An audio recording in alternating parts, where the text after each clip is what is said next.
Hello everyone, welcome to my channel. This is Amia, and today I'm going to talk about Ulysses, a very important novel written by James Joyce. So this session will be highly informative for all the nest aspirants.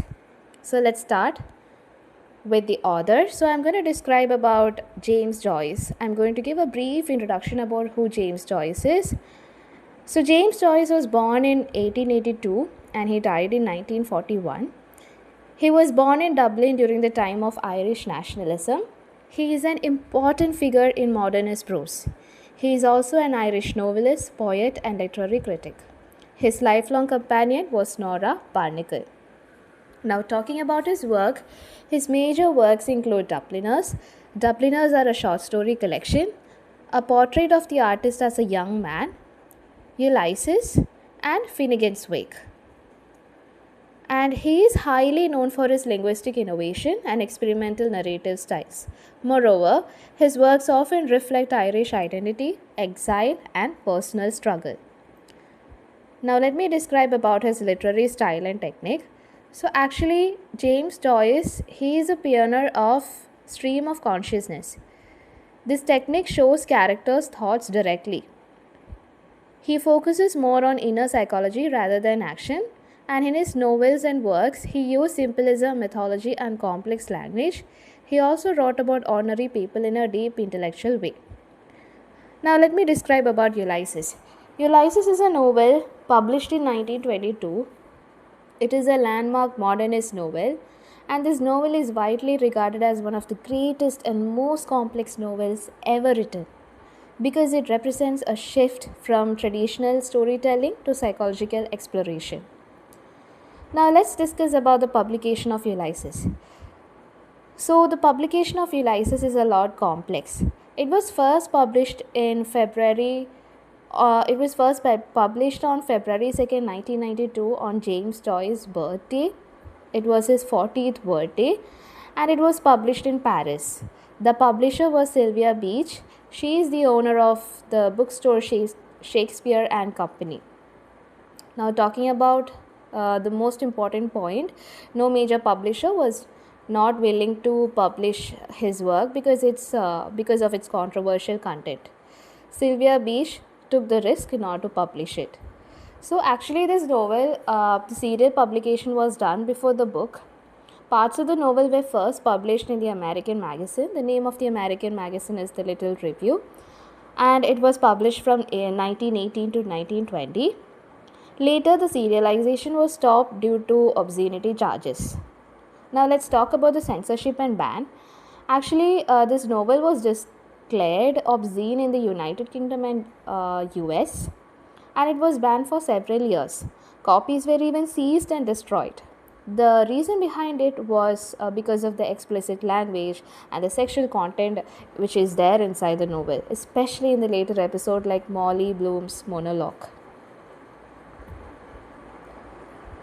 And along with that, there are some landmark legal cases related to the publication of Ulysses. In 1933, a famous case was there. That is United States versus one book called Ulysses. And the result of the case was that the court ruled that Ulysses was not obscene. So this decision allowed the book to be legally published in the US.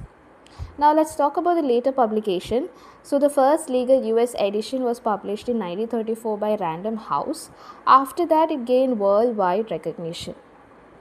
Now let me describe about the importance of its publication. Its publication history. The publication history is important because it shows the clash between art and censorship. And it also helped redefine what is considered acceptable in literature. This novel also played a major role in freedom of expression in publishing. Now let's talk about the historical and literary context of Ulysses.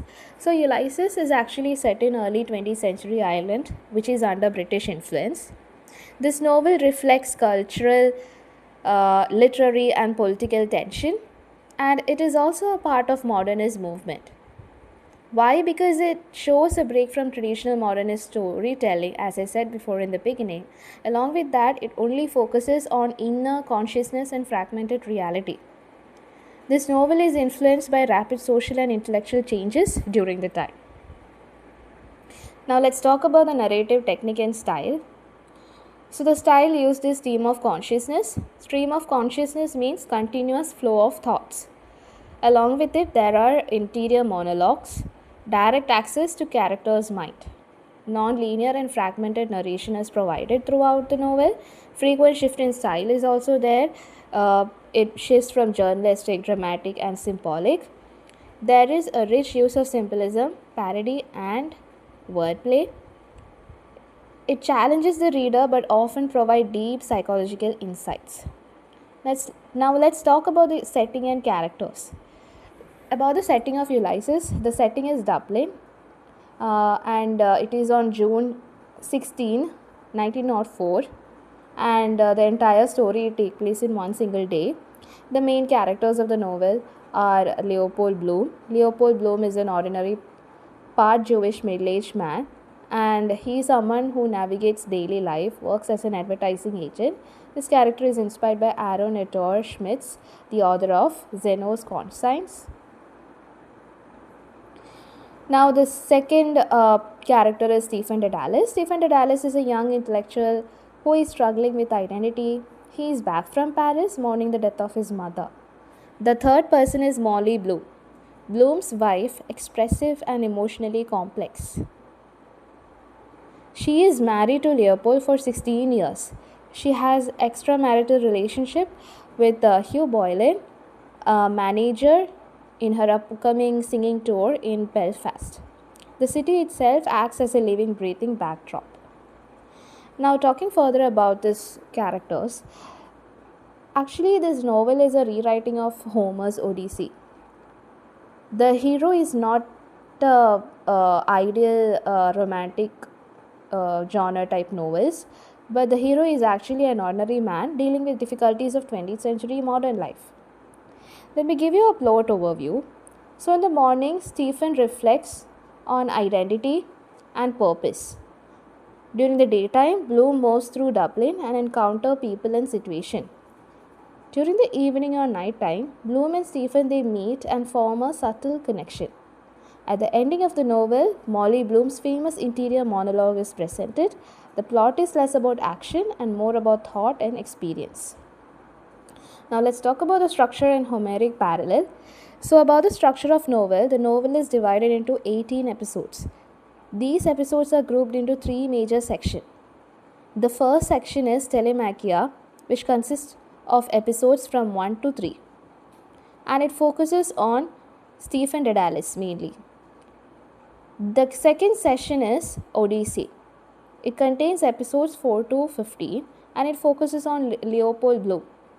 The third section is Nostos, which is from episodes 16 to 18, and it talks about return home, going back to home, and it mainly focuses on Bloom, Stephen, and Molly. Each episode has a unique narrative style, for example, a newspaper style, dramatic script, stream of consciousness.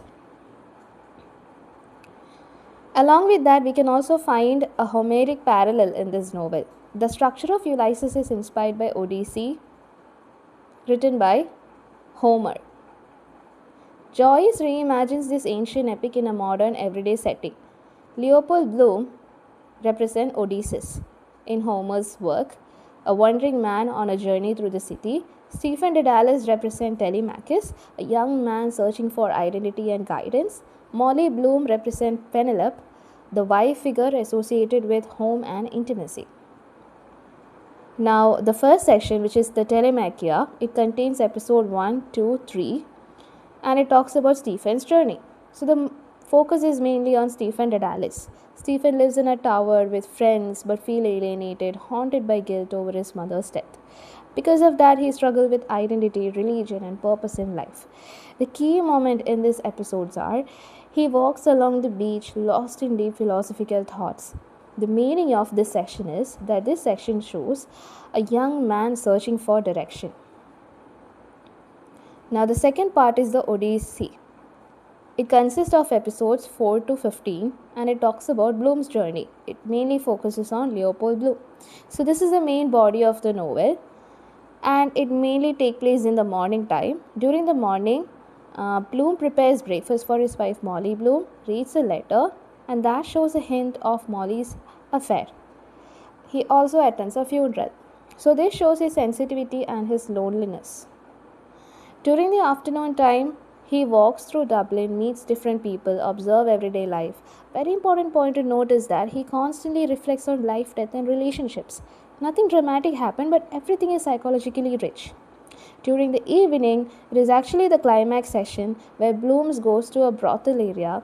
It is a night town episode, and it consists of hallucination and surreal experiences. All of this occurred during that time.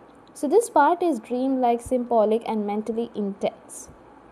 Now talking about the third section, which is the Nostos. It consists of episodes 16 to 18 and it talks about return home, going back home, and it focuses on three of the characters, Bloom, Stephen and Molly. So Bloom meets Stephen. Bloom acts as a father figure for him. They share a brief but meaningful connection.